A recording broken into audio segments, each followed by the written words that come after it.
The first larks sang over the empty fields on a March morning in 1352, their voices rising into the pale blue sky above land that had lain untended for 2 full growing seasons. The birds, ancient spring song sounding strange and almost defiant in its affirmation of life and renewal over a landscape that had known so much death, where they furrows that generations of farmers had plowed with such care and labor had disappeared beneath a tangle of wild grasses and weeds and volunteer grain that had sprouted from seed scattered by the wind from the last harvest before the pestilence came. Thomas Blackwood stood at the edge of what had once been his father's householding in the village of Thornbury in Gloucestershire, stood where he had stood as a boy watching his father guide the ox-drawn plow through the heavy clay soil, and he surveyed the wilderness that the carefully managed agricultural landscape had become in the 2 years since the Black Death had swept through this corner of England and had taken his father and his mother and 3 of his 4 siblings and more than half the village as 200 inhabitants, leaving behind this silence and this emptiness and this overwhelming question of whether it was even possible for the handful of survivors to reclaim these fields and to restore some semblance of the productive agricultural community that had existed here since time beyond memory. Thomas was 23 years old, one of perhaps 70 people who remained alive in Thornbury after the plague, and as he looked at the abandoned fields spreading in every direction under the clear spring sky, he felt the weight of responsibility and the burden of history pressing down on him. For if he and the other survivors did not plant these fields this spring, if they did not somehow find the strength and the will and the labor to restore cultivation to at least some portion of this land, then the village would have no harvest in autumn, would have nothing to eat. Through the coming winter would face starvation that might complete the work of destruction that the plague had begun, extinguishing entirely a community that had endured for centuries and that had survived Danish invasions and Norman conquest and famines and floods and all the other disasters that had afflicted it over the long years of its existence. Before we continue, if you'd like to join me for more stories like this, feel free to subscribe. I share a new one every day. And if you don't mind, leave a comment and tell me where you're listening from and what time it is for you right now. I love seeing how far these stories travel. The village of Thornbury had been a typical English agricultural settlement before the plague arrived in the autumn of 1349, a cluster of timber-framed cottages and workshops arranged around a central green, with the stone church of St. Peter dominating one end and the manor house of the local lord standing on a slight rise at the other, the whole surrounded by the open fields where the villagers had worked their strips of arable land, according to patterns and customs that had been established centuries earlier, and that had changed only gradually over the generations. The fields had been divided into 3 great blocks, one planted with winter wheat or rye, one planted with spring grains like barley and oats, and one left fallow to recover its fertility, the rotation shifting each year so that over 3 years each block went through the full cycle of winter grain, spring grain, and fallow. This system had fed the village for as long as anyone could remember, had provided the bread and beer that were the staples of the medieval diet, had supported not just the farming families, but also the craftsman and the priest and the lord and all the others whose labor was not directly agricultural, but who depended on the agricultural surplus that the fields produced.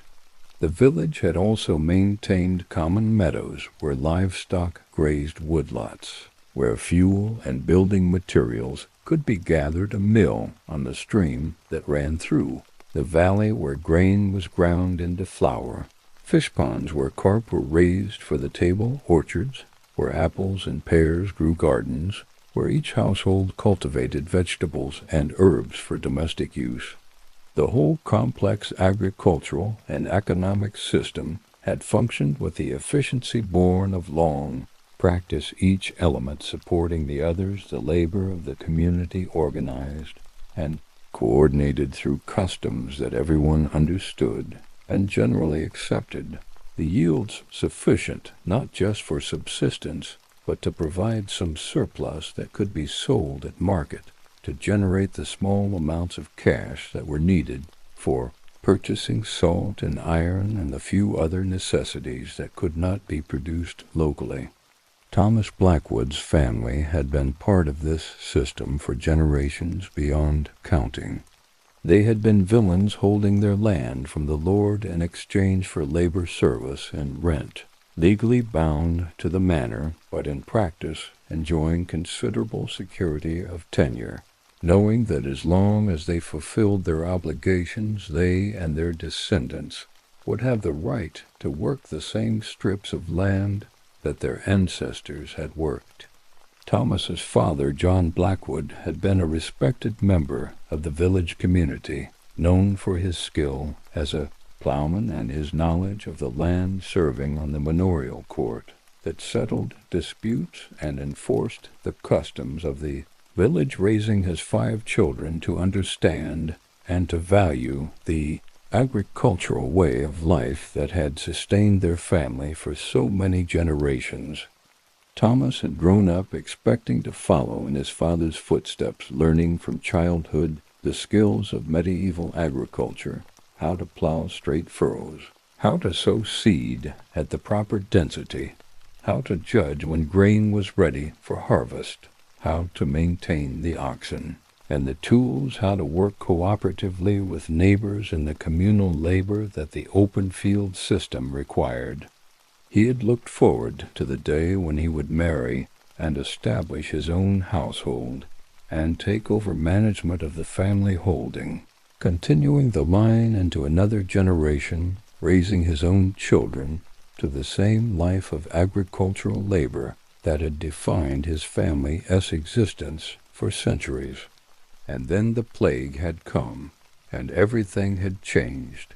The pestilence had arrived in Thornbury in October of 1349, brought by a traveler who had been to Bristol and who had taken ill and died within days of reaching the village. From that first case, the disease had spread with terrifying rapidity, taking victim after victim, household after household, until by Christmas more than half the village was dead, and the survivors were too traumatized and too overwhelmed to do anything but bury the corpses and wait in terror to see who would be next. Thomas's father had fallen ill in November and had died after 3 days of agony, the swellings in his armpits and neck and the dark blotches on his skin, marking him as just one more victim of the pestilence that seemed to strike without pattern or mercy. Thomas's mother had died 2 weeks later, and 2 of his siblings had followed within days, leaving only Thomas and his younger sister Elizabeth alive from a family that had numbered 7 before the plague. The winter of 1349 to 1350 had been a nightmare of survival for the depleted village. With so many dead, the normal patterns of agricultural and economic life had collapsed. The fields that should have been sown with winter wheat in the autumn had been left unplanted because there had not been enough healthy workers to do the plowing and sowing. The livestock had been neglected, with many animals dying for lack of care, while others had escaped their enclosures and gone feral. The mill had stood idle because the miller and his entire family had perished. The church had been without a priest for months after Father William had succumbed to the plague. The manor lord had died, and his heir, a nephew who lived in London, had not appeared to take possession of the estate or to provide any kind of leadership or governance. The survivors had struggled through that winter on whatever food they could find stored grain from the previous year's harvest, vegetables scavenged from abandoned gardens, animals slaughtered from herds that no one was caring for properly. They had burned wood from the commons and from the timbers of collapsed cottages to stay warm. They had huddled in their houses, each family or individual isolated and fearful, the normal social interactions of village life suspended in the face of overwhelming loss and the persistent fear that the plague might return at any moment. Some had fled, leaving the village to seek safety or opportunity elsewhere. Others had simply given up, dying from despair or from the combination of inadequate food and harsh conditions rather than from the plague itself.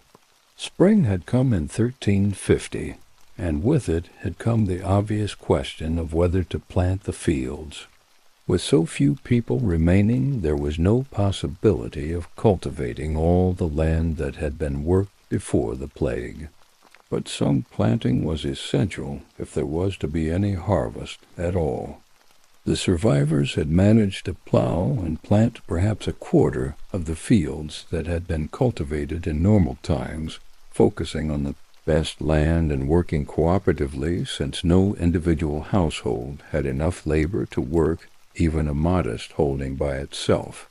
The harvest that autumn had been adequate to feed the reduced population, but only barely, and the psychological burden of working such a small fraction of the land that should have been productive, of seeing vast areas lying waste while everyone worked to exhaustion to cultivate the little they could manage, had been demoralizing. The winter of 1350 to 1351 had been somewhat better than the previous. Winter in material terms. There had been adequate food from the harvest, and the survivors had had time to organize themselves and to salvage resources from the empty houses and workshops. But it had been harder in psychological terms as the initial shock of the plague wore off and people had to confront the reality of what their lives had become and what their futures might hold. The grief that had been held at bay by the immediate demands of survival came flooding back, and many survivors sank into depression or into behaviors that suggested they had lost hope, drinking, excessively neglecting themselves and their properties, engaging in conflicts with neighbors over trivial matters, showing a general listlessness and lack of purpose that was almost as dangerous as physical illness. Thomas had felt this despair himself, had gone through weeks when getting out of bed seemed pointless, when the work of survival seemed like meaningless drudgery, when the absence of his parents and siblings was so overwhelming that continuing seemed impossible. He had been sustained partly by responsibility for his sister, Elizabeth, who was only 15 and who depended on him completely, and partly by a stubborn determination that his family line would not end with him, that the land his ancestors had worked would continue to be worked by their descendants, that the plague would not have the final victory of extinguishing the Blackwood family from the village where they had belonged for so many generations. As winter turned to spring in 1351, Thomas had slowly emerged from his depression and had begun to think seriously about the future. The village had stabilized. The surviving population had remained roughly constant through the winter, with no more plague deaths and with a few births and a few immigrants from even more devastated communities balancing the small number of deaths from ordinary causes. A new priest, young Father Matthew, had arrived in January, sent by the bishop to fill the vacant position, and his presence had restored some sense of normalcy and continuity. The manor's new Lord Sir Geoffrey had finally appeared in February, and while his first actions had been to try to enforce traditional obligations and rents that the survivors found burdensome and unrealistic. At least there was, again, some authority and governance rather than the vacuum that had existed for more than a year. Most importantly, Thomas and the other survivors had begun to have conversations about the spring planting, about what was possible and what was necessary, about how to organize the labor and distribute the work, about whether to continue trying to maintain the traditional three-field system or to adopt some different approach that might be more appropriate to their reduced circumstances. These conversations had been difficult and sometimes contentious, with different people having different ideas about the best approach, but they had also been hopeful in a way that nothing had been hopeful for a long time, representing a turning from preoccupation with loss toward engagement with the future, from passive survival toward active rebuilding. And now it was March, the traditional time for spring plowing and planting, and Thomas stood at the edge of the fields trying to assess what could reasonably be accomplished in the coming season and how to organize the work to give the best chance of success. The challenges were formidable. There were perhaps 30 able-bodied adults in the village, counting both men and women, where there had been well over 100 before the plague. Many of the oxen that had provided draft power for plowing had died or been slaughtered during the crisis, and those that remained were in poor condition from inadequate care. The plows and other tools had deteriorated from 2 years of neglect and inadequate maintenance. The fields themselves had been transformed by 2 years without cultivation, with the carefully maintained boundaries between strips disappearing, with weeds establishing themselves deeply, with the soil compacted and its structure damaged by lack of working. But there were also some advantages compared to the previous year. The survivors had more experience now with working cooperatively rather than as individual households. They had had time to salvage tools and equipment from the empty cottages and workshops, so they actually had more resources available per capita than before the plague, even though the total was less. They had learned from the previous year's planting what worked and what did not work in their changed circumstances. And perhaps most importantly, they had moved past the initial trauma and shock and were psychologically ready to engage seriously with the work of recovery rather than just stumbling through each day in a daze of grief and confusion. Thomas had spent the previous weeks talking with other survivors, and a plan had gradually emerged from these conversations. They would abandon any pretense of maintaining the old three-field system, which was designed for a much larger population and which made no sense when there were so few workers. Instead, they would identify perhaps 50 acres of the best land, the fields that were most fertile and easiest to work, and they would focus all their efforts on those fields, plowing them thoroughly, planting them densely, tending them carefully. This was a tiny fraction of the 300 acres that had been under cultivation before the plague, but it was what they could realistically expect to manage well with their limited labor and resources. The selected fields would be worked communally rather than being divided into individual strips. Everyone would contribute labor according to their ability, and the harvest would be divided according to a formula that took into account both labor contributed and household size and need. This was a dramatic departure from the traditional system of individual family holdings, but it seemed to be the only practical approach given the circumstances.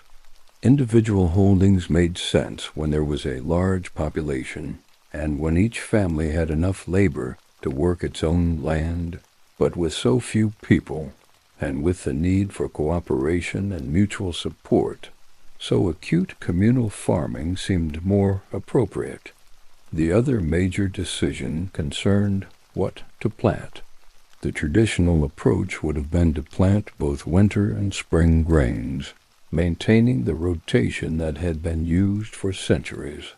But Thomas and others argued for a simpler approach: plant only spring grains this year, primarily barley and oats, which were easier to manage than wheat, and which would provide both food for humans and fodder for animals. The barley could be used for brewing beer, which was essential to the medieval diet, and for making bread and porridge. The oats would feed the oxen and horses, and would also be edible for humans if necessary. This simplified approach would be easier to manage with limited labor, and would reduce the risk of crop failure. In addition to the grain fields, each household would maintain its own garden for vegetables, and would tend whatever livestock it possessed, individually rather than communally. This combination of communal grain farming and individual household production of other foods seemed to offer the best balance between the need for cooperation on major tasks and the desire for some individual control and initiative. The first task was to prepare the fields for plowing, and this began in early March as soon as the ground had dried sufficiently after the winter rains. Teams of workers moved through the selected fields, pulling out the larger weeds and brush that had established themselves during the 2 years of abandonment, piling this vegetation to dry so it could later be burned, and the ashes spread on the fields as fertilizer. This was backbreaking work made harder by the fact that many of the workers were not accustomed to such heavy labor. Before the plague, there had been enough people that the strongest men had done the heaviest work, while others had done lighter tasks, but now everyone had to do everything, regardless of whether it suited their strength or their inclinations.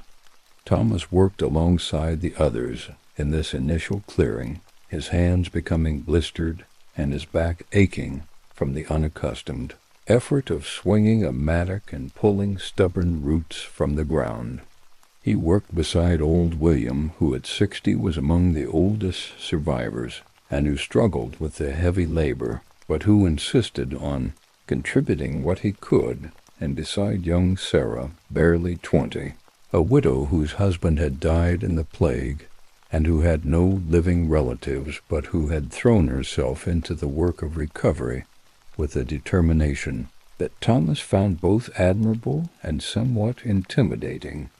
They worked beside newcomers to the village, people who had arrived over the winter from even more devastated communities, strangers who were gradually being integrated into the reduced village society through shared labor and common purpose. As they worked, they talked, and Thomas found these conversations to be almost as valuable as the physical labor itself. They shared memories of how things had been before the plague, keeping alive the knowledge and the traditions that were in danger of being lost when so many of the older generation had died. They discussed the work they were doing and shared ideas about how to do it more efficiently or effectively. They talked about their hopes for the coming season and their plans for the future. They told stories and jokes and gossip, restoring something of the social fabric that had been torn apart by the plague, and that was essential to making the village a real community, rather than just a collection of individuals who happened to occupy the same geographic space. The clearing work took most of 2 weeks, and when it was complete, the fields looked more manageable, though still far from the neat, cultivated appearance they had had in the days before the plague. The next task was plowing, and this would be the real test of whether the plan was feasible, for plowing required not just labor, but also draft animals and equipment and skill, all of which were in short supply. The village had managed to maintain 4 oxen, through the winter thin and weak animals that had survived on whatever forage they could find, and on the limited hay that the survivors had been able to put up the previous summer.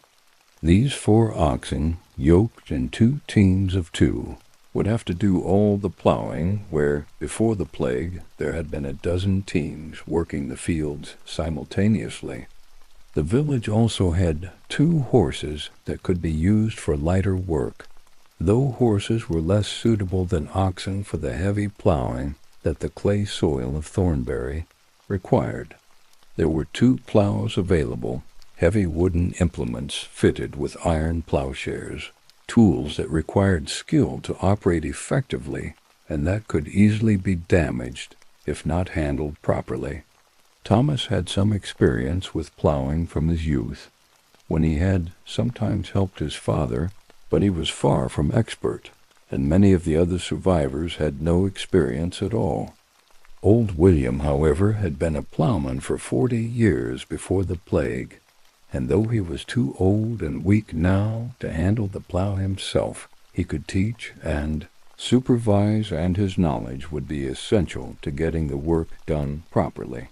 The plowing began in late March, with William directing the work and younger men taking turns at the plow handles while others led the oxen, and still others followed behind, breaking up the clods of earth that the plow turned over. It was slow, exhausting work that required complete concentration and considerable physical strength. The plowman had to keep the furrow straight, and at the correct depth had to manage the heavy plow as it bucked and twisted. When it struck rocks or roots, had to maintain a steady pace that the oxen could sustain hour after hour. The progress seemed maddeningly slow to Thomas and the others who had hoped to move quickly through the work, but William insisted that it was better to plow slowly and well than to rush and do a poor job that would result in an inadequate seedbed and a reduced harvest. Day after day through late March and into April, the plowing continued, the teams working from sunrise to sunset, pausing only briefly at midday for a meal of bread and cheese and ale that the women of the village prepared and brought to the fields. Slowly, field by field, the selected 50 acres were plowed, the raw earth turned over to the spring sun, the fields gradually taking on the appearance of cultivated land rather than abandoned wilderness. As each field was plowed, it was immediately harrowed to break up the clods and create a fine seedbed, this lighter work being done with the horses and with harrows that had been salvaged from abandoned farms. Thomas found a deep satisfaction in this work despite its difficulty. There was something profoundly meaningful about restoring these fields to cultivation, about reclaiming them from the wilderness that had threatened to overwhelm them, about reasserting human purpose and order over a landscape that the plague had nearly returned to nature. Each furrow plowed represented a small victory over the catastrophe, a small step toward recovery, a small affirmation that life would continue despite the terrible losses that had been suffered.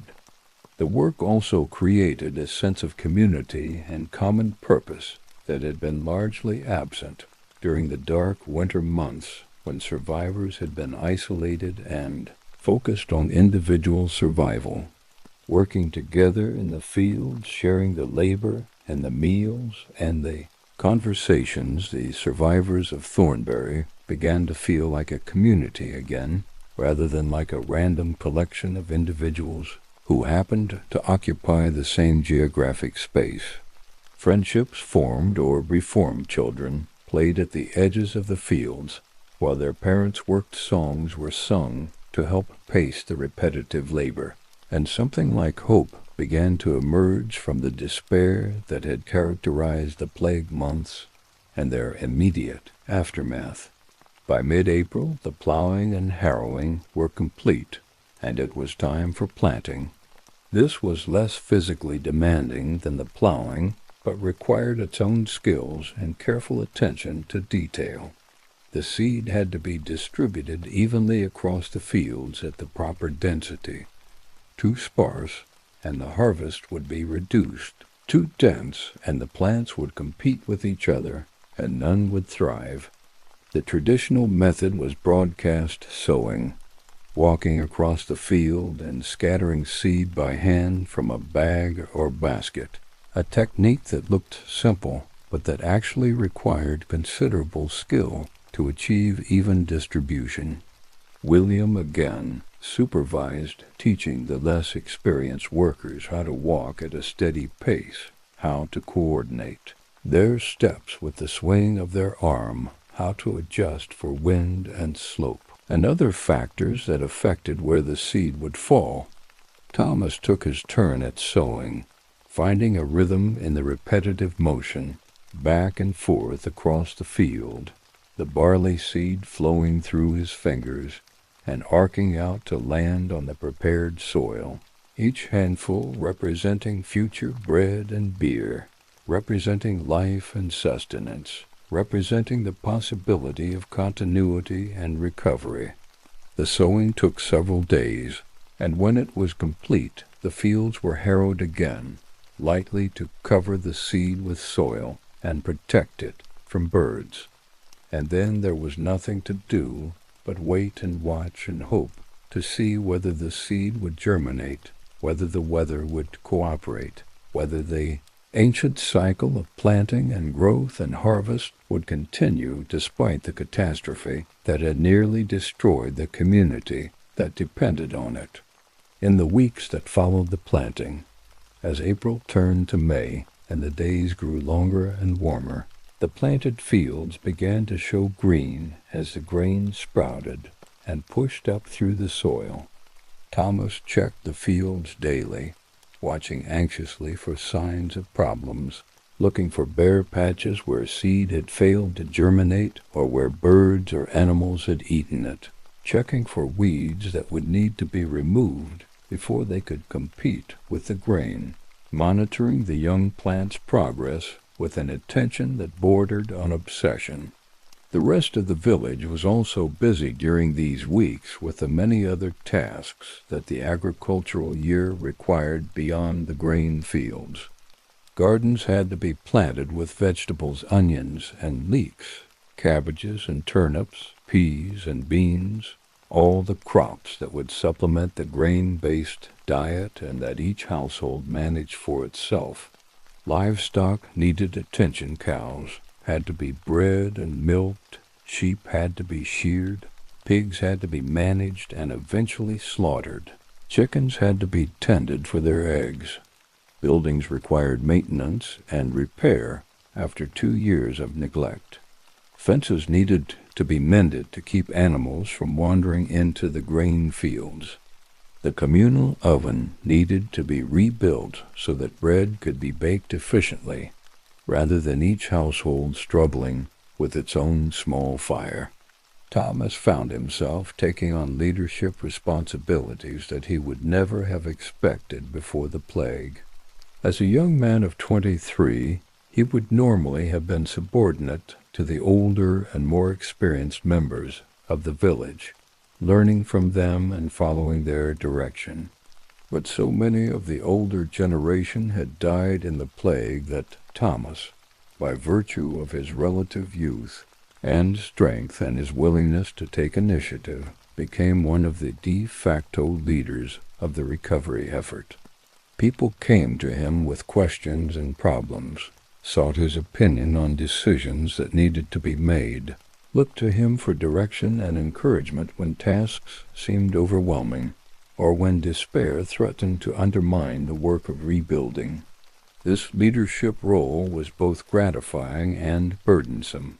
Thomas appreciated the respect and the trust that his neighbors were showing him, and he found satisfaction in being able to contribute to the community's recovery in this way. But he also felt the weight of responsibility, heavily knowing that decisions he made or advice he gave could have serious consequences for people. survival and well-being, worrying that his inexperience and his lack of the deep knowledge that his father and the other elders had possessed might lead him to make mistakes that would harm the community rather than help it.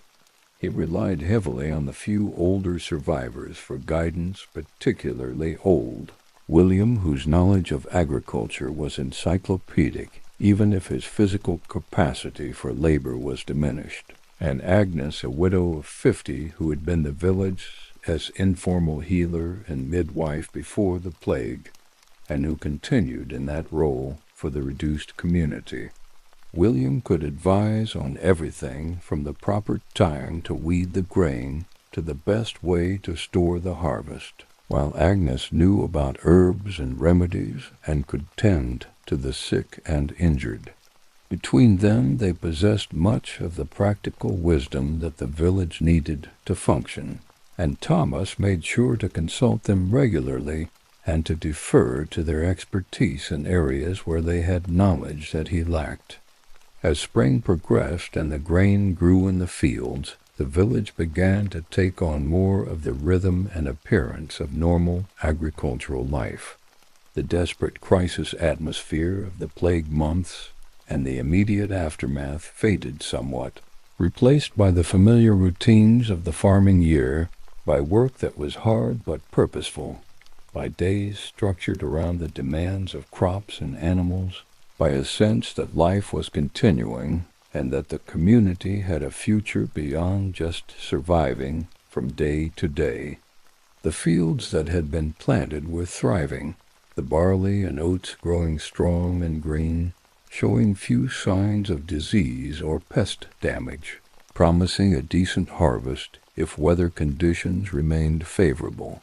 The village had been fortunate in the spring, weather-adequate rain to support growth, but not so much as to cause flooding or to promote diseases. Warm temperatures, but not the scorching heat that could stress young plants. Gentle breezes, rather than the strong winds that could lodge the grain and make it difficult to harvest.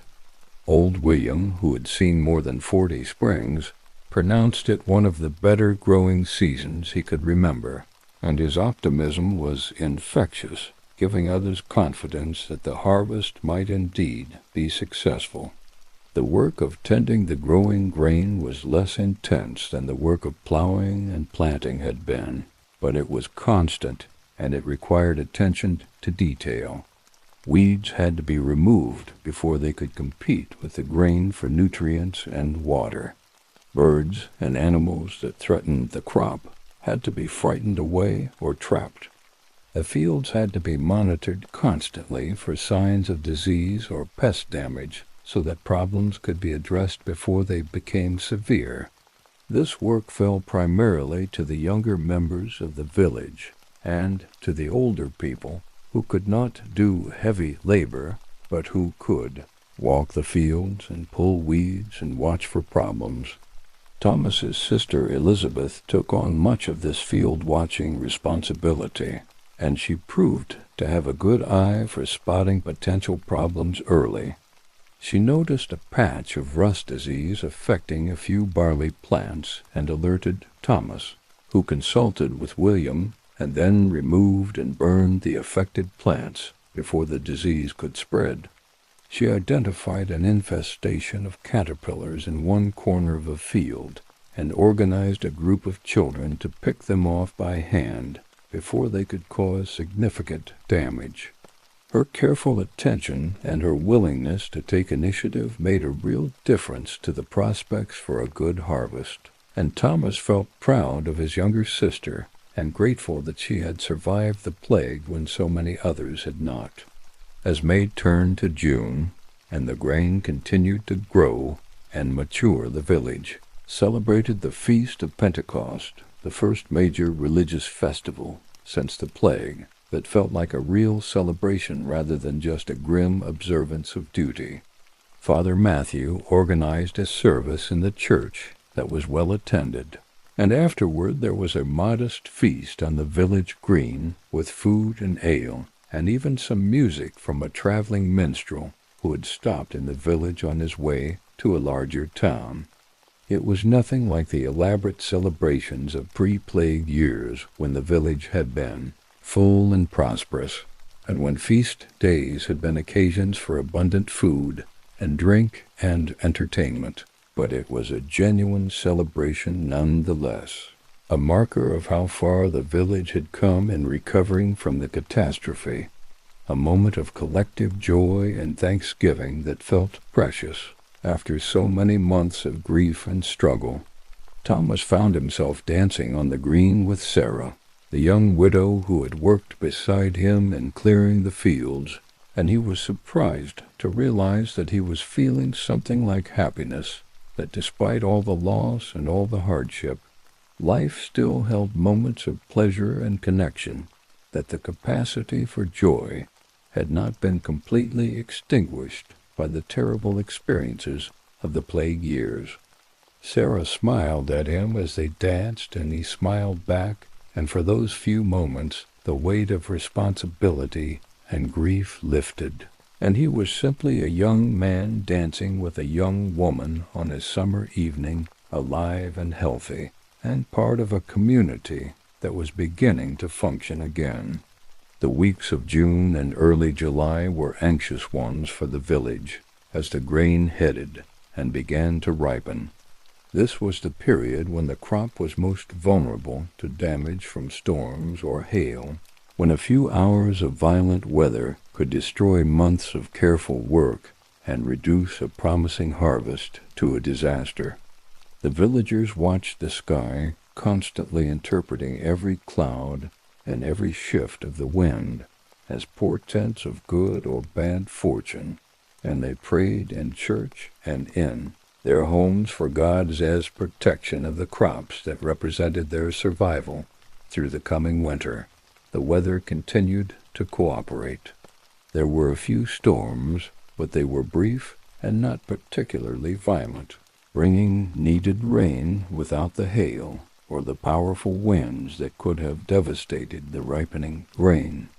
By mid-July the fields had turned from green to gold as the grain matured and dried, and William pronounced them ready for harvest, setting the date for the beginning of reaping for the third week of July, when the grain would have reached optimal ripeness, but before it could become over dry and start to shatter and lose seed to the ground.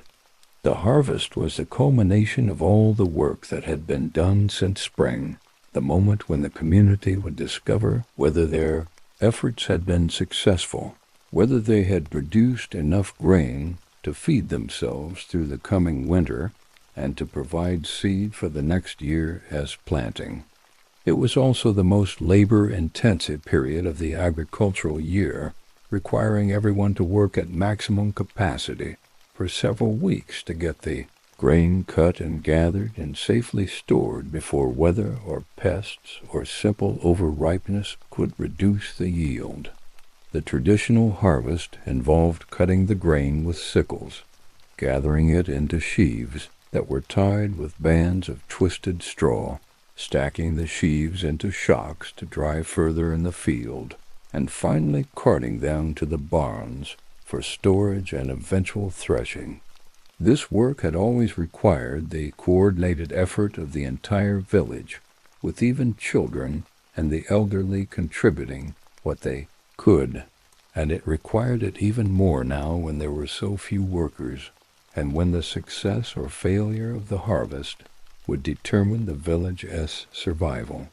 The reaping began on a Monday morning in late July, with every able-bodied person in the village gathering in the fields at dawn. The work was organized into teams, with the strongest workers doing the actual cutting with sickles, while others followed behind, gathering the cut grain into sheaves and tying them, and still others stacking the sheaves into shocks. Thomas worked as a reaper, swinging his sickle in a rhythmic motion, cutting the grain stalks close to the ground, working his way across the field in a line with the other reapers.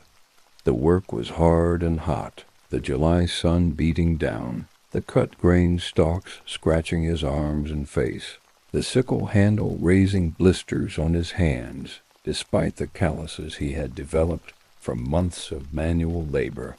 But there was also satisfaction in the work and seeing the grain fall before his sickle in watching the field slowly transform from standing crop to neat rows of shocks, and knowing that this grain represented food and security and the successful completion of the agricultural cycle that had seemed so uncertain just a few months earlier.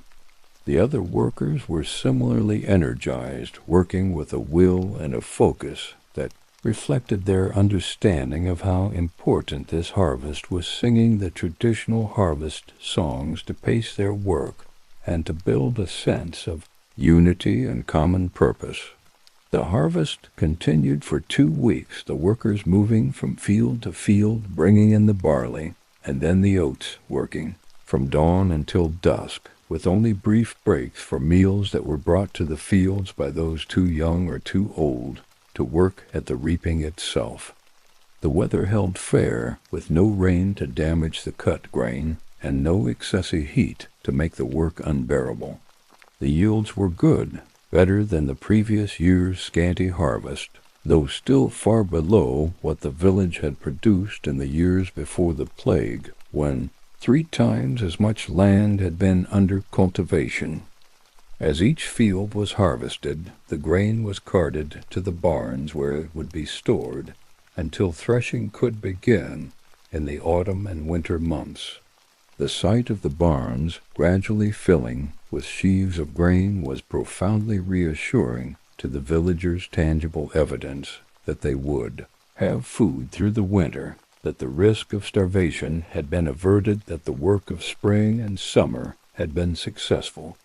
Old William, watching the carts unload their burdens of grain into the barns, wept openly with relief, and Joy and many others felt similar emotions, even if they did not express them so visibly. The completion of the grain harvest was marked with a harvest home celebration, a feast that used up some of the village's precious food reserves, but that seemed justified as a way of marking the successful conclusion of the most critical agricultural work of the year, and as a reward for the immense effort that everyone had put in.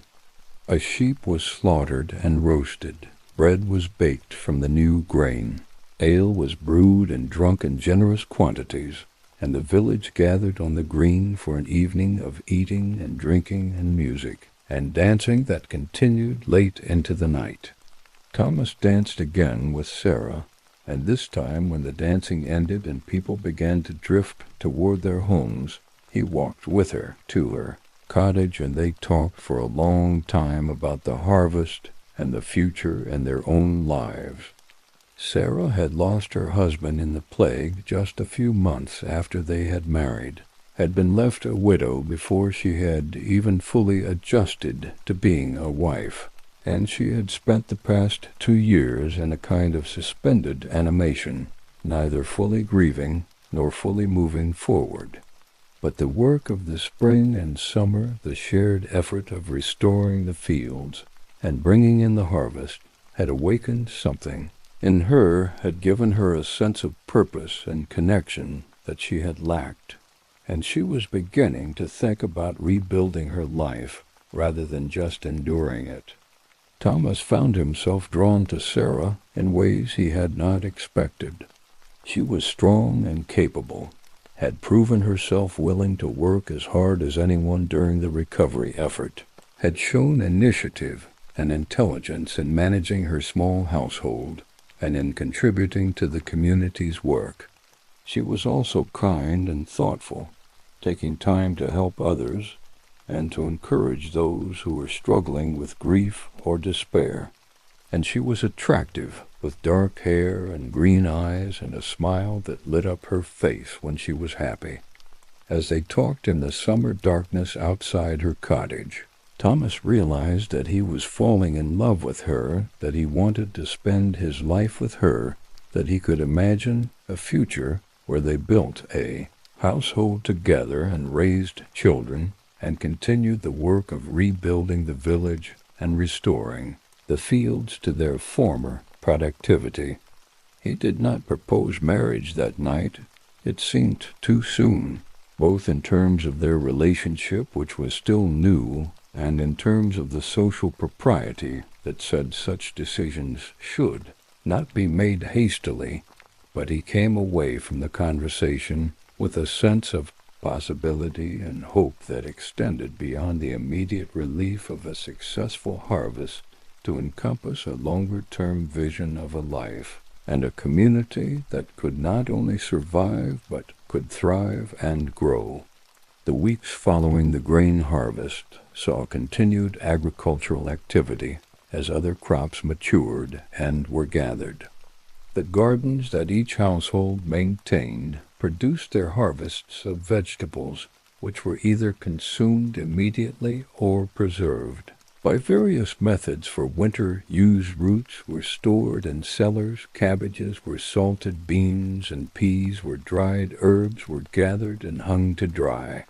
The orchards around the village yielded apples and pears, which were picked and stored with as much care as the grain had been, for fruit was precious both as food and as a source of the cider that supplemented the beer brewed from barley. The livestock that had survived the plague and the difficult years that followed were breeding successfully, slowly rebuilding the herds and flocks that had been decimated. Calves and lambs born in the spring were growing strong and would eventually replace older animals or would expand the total numbers. Piglets farrowed by the village's sows were being fattened for eventual slaughter, providing the prospect of preserved pork to supplement the diet through the winter. Chickens were laying well, providing eggs and eventually meat for the table. The slow but steady growth of the livestock population was another sign of recovery, another indication that the village was moving beyond mere survival towards something approaching the stability and productivity that had characterized it before the plague. As summer turned to autumn, the focus of village life shifted from cultivation to preparation for winter. This had always been a critical period in the agricultural year, the time when decisions made and work done would determine how well the community survived the cold months ahead. Buildings needed to be made weather-tight, with roofs repaired and walls chinked and shutters fitted. Fuel had to be gathered and stacked wood for burning, straw for animal bedding, peat in areas where it was available. Food had to be preserved in quantity sufficient to last through months, when little fresh food would be available. Clothing and bedding had to be checked and repaired, with wool spun and woven and sewn into garments and blankets that would provide protection against the cold. The village worked collectively on some of these tasks, particularly those that required skilled labor or that involved managing common resources. The woodland that the village held in common was carefully managed, with trees being felled selectively to provide timber for building and for fuel without damaging the long-term productivity of the forest. The communal ovens and wells and other shared facilities were maintained and repaired as needed, with labor contributed by all the households that used them. The church building was given special attention, not just because of its spiritual importance, but because it served as a gathering place for the community and because maintaining it in good condition was seen as a collective responsibility. Individual households worked on their own preparations, but there was also a good deal of mutual assistance, with neighbors helping each other with tasks that were difficult to accomplish alone, rethatching a roof, butchering a pig, moving heavy items into storage.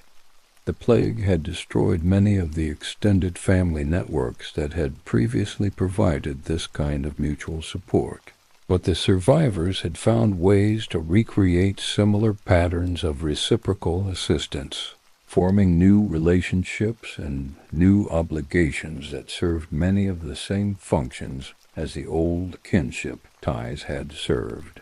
Thomas and Elizabeth worked to prepare their cottage for winter, a task that fell more heavily on them than it would have before the plague, when their father and older siblings would have shared the work.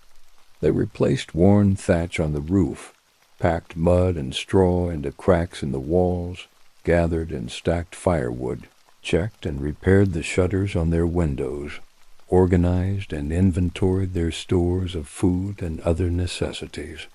The work was hard and time-consuming, but Thomas found it satisfying, taking pride in making their home secure and comfortable, and demonstrating that he could successfully manage a household and provide for his sister, and he hoped for the wife he intended to ask Sarah to become. He proposed to Sarah in October, on a Sunday afternoon after church, walking with her to the edge of the village where they could talk privately. He spoke simply and honestly about his feelings for her, about his desire to build a life with her, about his hope that together they could create a household that would contribute to the village's recovery, and that would eventually include children who would be the next generation of the community. Sarah accepted, her eyes filling with tears of joy and relief and hope, and they embraced there at the edge of the fields that they had helped to restore. Two young people who had survived catastrophe and who were now choosing to move forward into a future that they would build together. The marriage was celebrated in November. A simple ceremony by Father Matthew in the village church, followed by a modest feast. The wedding was a community celebration as much as it was a personal one, for everyone recognized that the formation of new households and new families was essential to the village as long-term viability. That population had to be rebuilt if the community was to endure, that children needed to be born and raised to become the next generation of farmers and craftsmen and parents. Thomas and Sarah's wedding was the first marriage in the village since the plague, and it was received with genuine joy and celebration, a marker of recovery and renewal, a sign that life was continuing despite the terrible losses that had been suffered. Thomas and Sarah established their household in the cottage that had been Thomas and Elizabeth's, with Elizabeth remaining as part of the household as was customary for unmarried younger siblings. The three of them worked together to manage their holding and to contribute to the community as collective efforts, forming a productive unit that functioned well despite the newness of the arrangement and despite the fact that none of them had much experience with the roles they were now playing. The winter of 1352 to 1353 was relatively mild, and the village came through it in good condition, with adequate food and fuel, and with only a few deaths from ordinary causes rather than from any return of the plague. The long, dark months were used for indoor work threshing, the grain that had been stored in the barns spinning and weaving, wool into cloth making and repairing tools and equipment, preparing for the spring planting that would come again when the cycle of the agricultural year repeated itself. The threshing was hard work that occupied many winter days. The grain sheaves were brought from the barns to the threshing floor, a smooth, hard surface in a covered building, and there they were beaten with flails to separate the grain from the straw. The grain then had to be winnowed, tossed into the air so that the wind could carry away the lighter chaff, while the heavier grain fell back to the floor. The separated grain was then stored in sacks or bins where it would be protected from moisture and vermin until it was needed for grinding into flour or for brewing into beer. Thomas and the other men of the village took turns at the threshing, working in teams to maintain a steady rhythm, the flails rising and falling in unison, the grain gradually being freed from the stalks that had held it. It was monotonous work, but it was also sociable, giving opportunities for conversation and storytelling, and it was satisfying to see the piles of clean grain grow as the winter progressed, tangible evidence of the successful harvest and of the security it had brought. Spring came again in 1353, and with it came the renewal of the agricultural cycle. The plowing and planting that Thomas and the village had now done twice since the plague, and that was beginning to feel almost routine rather than the desperate improvisation it had seemed the first year. The village had learned from its experiences, had refined its methods and its organization, had developed patterns that worked reasonably well for the reduced population. The fields that had been cultivated the previous 2 years were plowed and planted again, with some expansion into additional acres as the workforce became more experienced and efficient. The harvest in autumn 1353 was the best, yet exceeding what had been achieved the previous year and beginning to approach the productivity that would be needed to support not just the current population, but the growth that the village hoped to achieve as new families were formed and as children were born. Sarah gave birth to a son in the spring of 1354, and Thomas wept with joy as he held his child for the first time, thinking of his own father and how proud he would have been to see his grandson, how the continuation of the family line through another generation was a victory over the plague that had nearly extinguished it entirely. The baby was named John after Thomas's father, and he was baptized by Father Matthew in a ceremony attended by the entire village. For the birth of a child in the post-plague community was a matter of collective importance and celebration, a sign that the population was beginning to recover, that life was renewing itself despite the catastrophe that had struck.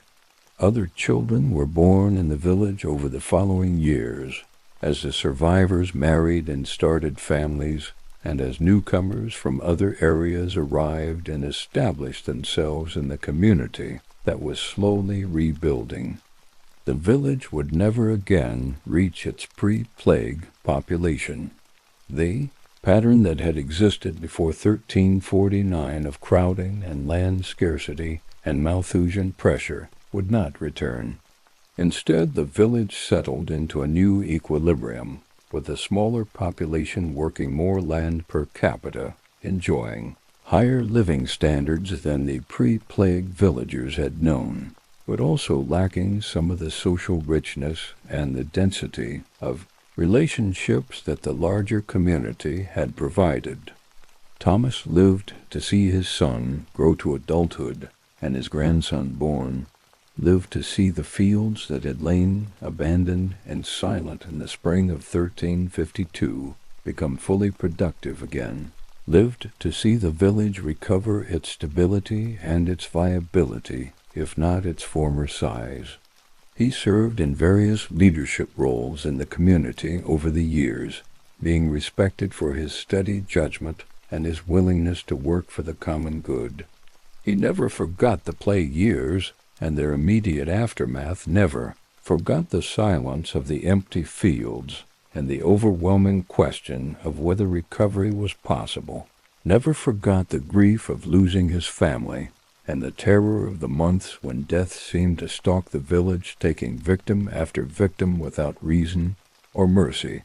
But he also never forgot the spring of 1352, when the larks had sung over the empty fields, and when he had stood at the edge of what had been his father as holding, and had decided that despite everything, despite the losses, and the fear and the overwhelming difficulties, the work of recovery had to be attempted, that the fields had to be reclaimed, that life had to continue. That decision, and the decisions of the dozens of other survivors who had made similar choices in villages across England and across Europe, had made recovery possible, had demonstrated that even the worst catastrophes could be survived and overcome, that human resilience and determination could rebuild civilization from its ruins. The story of Thornbury was repeated in countless variations across the plague-devastated landscape of medieval Europe. Some communities recovered more quickly and more completely than Thornbury, others more slowly or not at all, but the general pattern was one of gradual rebuilding of fields being reclaimed from wilderness of populations, slowly increasing of social and economic structures adapting to the changed circumstances, of life continuing despite the terrible blow that had been struck. The spring that returned to the silent fields brought with it not just the renewal of nature, but the renewal of human community, the reassertion of purpose and meaning and continuity in a world that had seemed to have lost all three. Thomas in his old age would sometimes walk out to the fields in the spring, would watch the larks singing above the green grain, would remember that spring morning in 1352 when he had stood in almost the same spot and had confronted the emptiness and the silence and the overwhelming question of the future. The fields were no longer empty. The silence had been broken by the return of activity and life, and the future that had seemed so uncertain had materialized into a reality that was different from the pre-plague world, but that was viable and in its own way prosperous and satisfying. The great dying had taken so much, but it had not taken everything, and what remained had proven sufficient to rebuild from, had proven that the human story could continue despite catastrophic interruption. The larks still sang their ancient song of spring and renewal, sang it over fields that had been silent, but that were silent no longer, sang it over a community that had been nearly destroyed, but that had found the strength to rebuild, sang it as they had sung it for uncounted generations before the plague, and as they would sing it for generations to come after, their song a testament to the continuity of nature and to the possibility that even after the darkest seasons, spring returns, life renews itself, and the silent fields eventually fill again with the sounds and the activity and the meaning of human community restored.